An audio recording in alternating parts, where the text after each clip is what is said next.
வாழ்வோம் வாழ்விப்போம். இது இறைவாக்கு. இறைவனிடமிருந்து தன் அடியார்களுக்கு வழங்க பெறும் அருளமுதம். ஒன்றாம் அருளமுதம். வாசம் வாக்கு ஒன்று. நான் உங்கள் மத்தியில் வாசம் செய்கிறேன். அன்பு கண்களை கொண்டு என்னை தரிசியுங்கள்.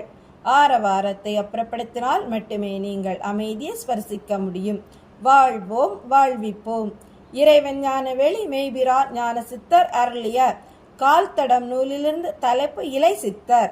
இலை சித்தர் சடை தாடி சகிதம் அறைக்கு ஒரு வேட்டி மட்டுமே மேலுடம்பை மறைக்காதிருப்பார்.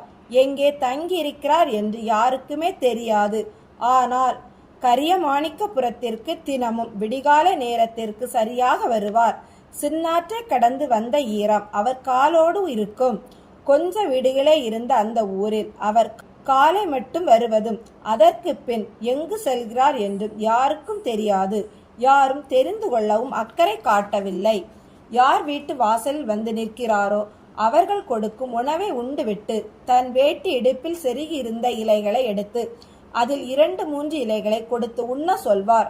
மறுப்பவர்களுக்கு தலையில் கொட்டு வைத்து உண்ண வைத்து விடுவார். இதனால் அவரை பார்த்தாலே நிறைய பேருக்கு பிடிக்காது. அவரை இலை சாமியார் என்பர், சிலர் இலை சித்தர் என்பர். அவர் வைத்திருக்கும் இலை ஒரே இலையாக இருப்பது இல்லை. சில நேரம் பூவரசன் இலை, சில நேரம் கொய்யா இலை, சில நேரம் துளசி, இப்படி ஏதாவது இருக்கும். கலந்து வைத்திருப்பார். வேப்பிலை, மணத்தக்காளி, குப்பை மேனி, குப்பை கீரை என்று அவர் கொடுப்பது சிலருக்கு பிடிக்காது. எனவே காலையில் அவர் வரும் நேரம் கதவே திறக்க மாட்டார்கள். இவரும் கொஞ்ச நேரம் காத்து நின்றுவிட்டு அடுத்த வீட்டிற்கு தாவுவார். அங்கும் மூடியிருந்தால் அடுத்த வீடு, இப்படி ஒவ்வொரு வீடாக தாண்டி கடைசியில் மூடாமல் இருந்த ஒரு வீட்டின் முன் நிரந்தரமாக காலை உணவிற்கு நிற்க ஆரம்பித்தார். அவர்களும் முகம் சுளிக்காமல் அவருக்கு சுட சுட இட்லி செய்து வாழை இலையில் போட்டு பரிமாற 2 இட்லி தினமும் அங்கே உண்டார். உண்டதும் தன் இடுப்பில் இருந்த இலைகளை எடுத்து பீத்து அங்குள்ள அனைவருக்கும் உண்ணும்படி கொடுப்பார். அவர்களும் மறுக்காமல் பிரசாதம் போல் பெற்றனர். காலம் உருண்டோடியது. அந்த வீட்டில் இருந்த 5 பேரும் இலை சித்தரின் சீடர்கள் போன்றே மாறினர். அதே நேரம் அந்த ஊரில் இருந்த மற்றவர்கள் இந்த குடும்பத்தை கிண்டல் செய்வதும் கேலி செய்வதுமாக புத்தி கெட்ட குடும்பம் என்று ஒதுக்கி வைத்தனர். அவர்களும் இதை பெரிதாக எடுத்துக்கொள்ளவில்லை. ஏறத்தாழ 7 ஆண்டுகள் அறிந்தோ அறியாமலோ இலை சித்தர் பிரசாதம் அவர்கள் உண்டதன் மகிமை இப்போது புரிய ஆரம்பித்தனர். ஊரில் விஷசுரம் பரவியது. சிறு குழந்தை முதல் பெரியவர் வரை பாதிக்கப்பட்டனர். கால் வீக்கம், தோல் அரிப்பு, மூச்சு விட சிரமம் என்று ஒவ்வொரு குடும்பமாக இடம்பெயர்ந்தனர். ஒரு சூழலில் இலை சித்தருக்கு உணவிட்ட குடும்பத்தை தவிர அனைவரும் ஒட்டுமொத்தமாக காலி செய்து விட்டனர். இவர்கள் மட்டும் ஒற்றை குடும்பமாக எந்த விதமான நோய்க்குறிகளே இல்லாமல் வாழ்ந்தனர். இப்போதும் இலை சித்தர் வருவார். 2 இட்லி சாப்பிட்டு விட்டு செல்வார். அந்த வீட்டு தலைவர் செண்பகம் பிள்ளை ஒரு முறை இலை சித்தரிடம், எப்படி சாமி, எங்கள் குடும்பத்திற்கு மட்டும் எந்த பாதிப்பும் வரவில்லையே, அது உங்கள் கடாட்சம் தானே என்றார். இலை சித்தர், உண்மைதான்.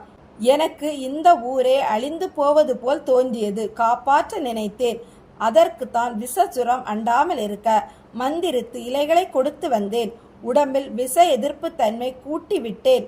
கோச்சாரப்படி கேது ஆதிக்கம் நேரம் இது. என்னை நம்பாமல் பச்சிலை வாங்கி உண்ணாதவர்கள் பலியாகி விட்டனர். உங்கள் குடும்பம் சுகபோகமாக வாழும் என வாழ்த்தினார்.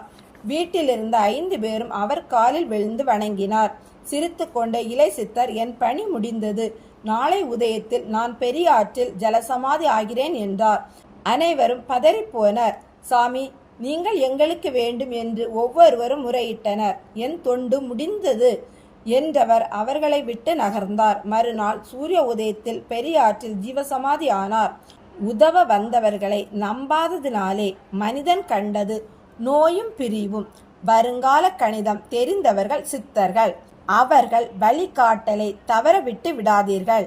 வாழ்வோம் வாழ்விப்போம்.